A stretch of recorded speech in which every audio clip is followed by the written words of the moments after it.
Okay, so in this video we're being asked to find the zeros or the roots of the function.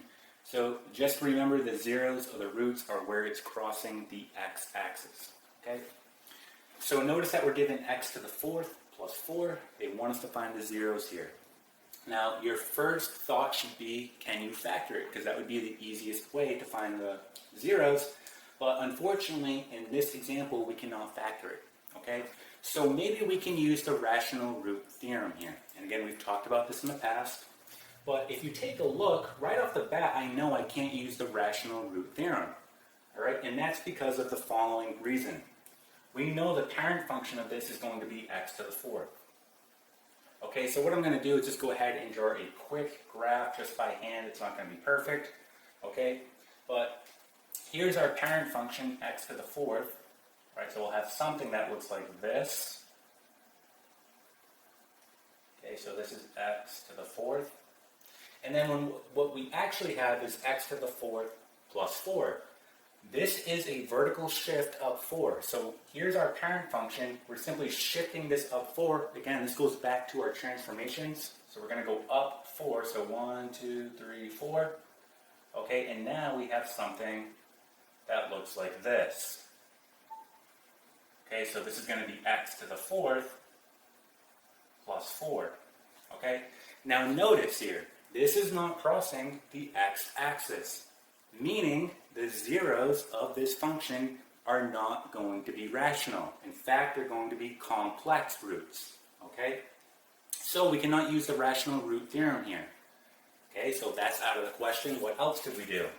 Let's go ahead and erase this. Maybe we can go ahead and solve it.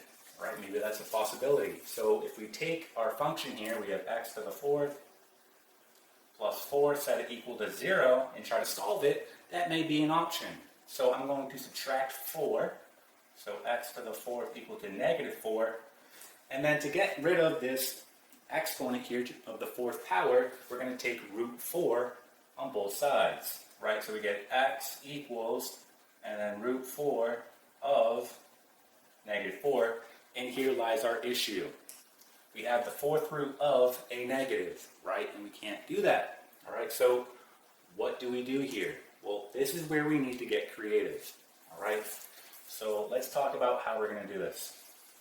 All right, our first step is we're going to go ahead and rewrite this, right? And I'm going to rewrite it the following way. I'm going to call this x squared, right? And then to the second power, right? That's the same thing mathematically as x to the fourth. We're just rewriting it. And then we're going to do plus, and then in parentheses, 2 to the second power. Again, that's the same thing as 4. We're just rewriting it. And now I'm going to assign variable values to what we have. So I'm going to call this here a, and this is going to be b. Right? I'm talking about what's inside the parentheses. So rewriting this now, I'll have a squared plus b squared. Okay? And let's go back to the following. We know this. We know that if we have a plus b in parentheses, then squared, well, this is going to be the following when we expand it out. It's going to be a squared plus 2ab plus b squared. Okay? And if you look at it, right, it looks fairly similar to what we have. I have the a squared, I have the b squared, right? A squared, b squared, but this term I don't have, okay? So what I'm going to do is I'm going to add it onto what we have here. So I'm going to say plus 2ab, okay, and this will make sense why we're doing this in a minute, okay? And now, right, technically I could rewrite it like this, right? Because I now added that term, okay? But it's no longer the same. So how do we make it the same? Well, I'll just subtract the term. So minus, and let's use a different color. So let's use brown, minus 2ab. Okay? So why did I do that? Well, I did that for the following reason. Look at our first 3 terms here. These can now be rewritten as the following.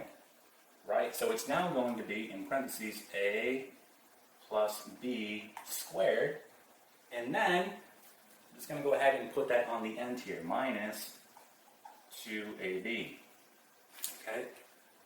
So what can we do at this point? Well, let's take what our values are and plug them into our variables, right? What is a? A is x squared. What is b? B is 2. So let's go ahead and fill in those values.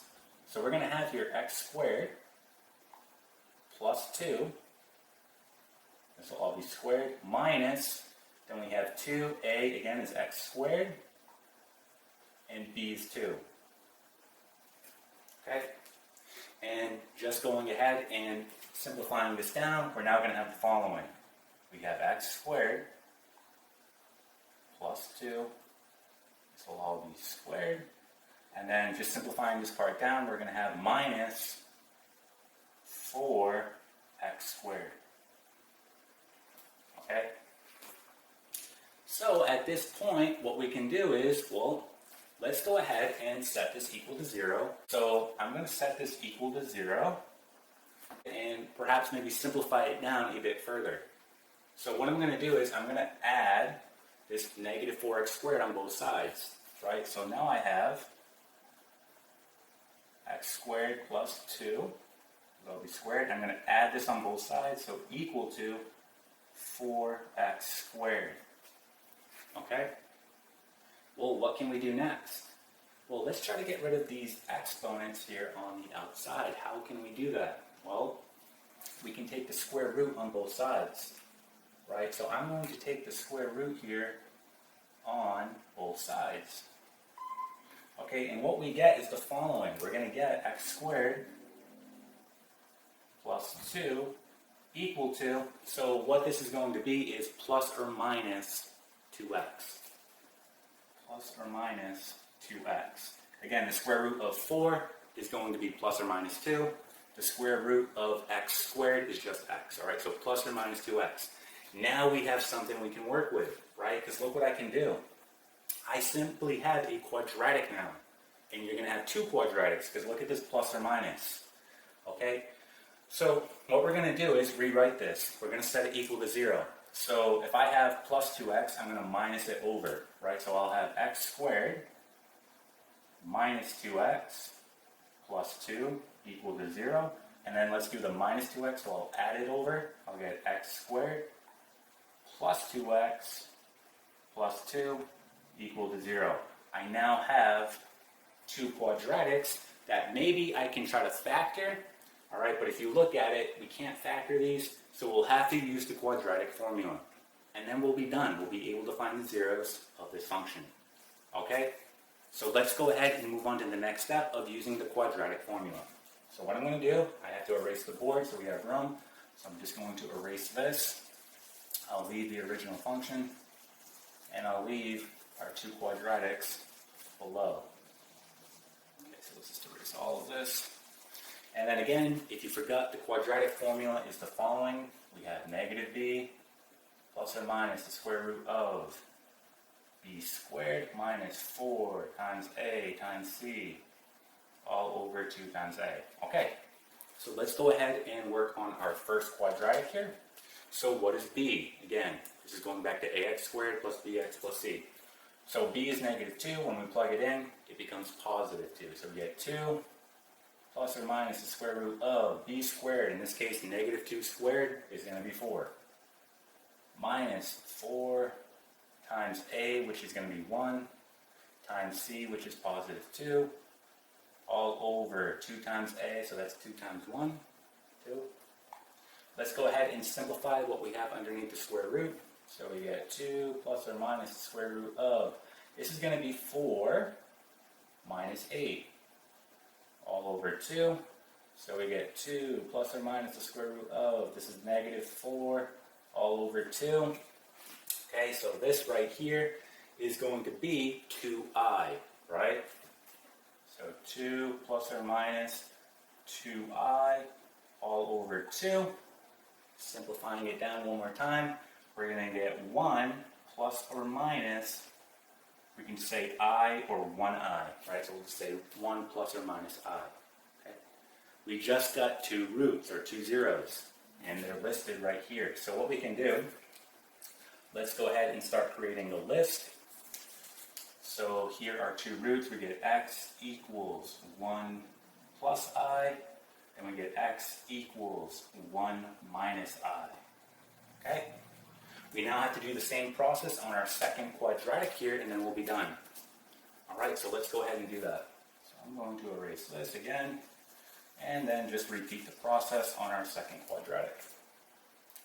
So in this case, b is going to be 2, so we plug this in. It's going to be negative 2 plus or minus the square root of 2 squared is going to be 4, minus 4 times a, which is 1, c is 2, all over 2 times a, again a is 1, so 2.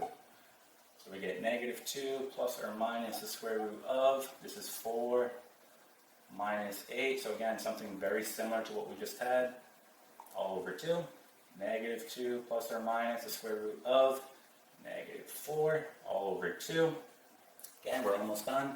So we get here negative 2 plus or minus, this becomes 2i, all over 2. Last step, let's just go ahead and simplify it. So we're going to get here negative 1 plus or minus I. Okay, those are 2 more zeros. So let's record that. So we get x equals negative 1 plus I, and we get x equals negative 1 minus I. Okay, so this is now going to be complete, right? So here are our zeros, right? We can see that they're complex, all right? And that is it.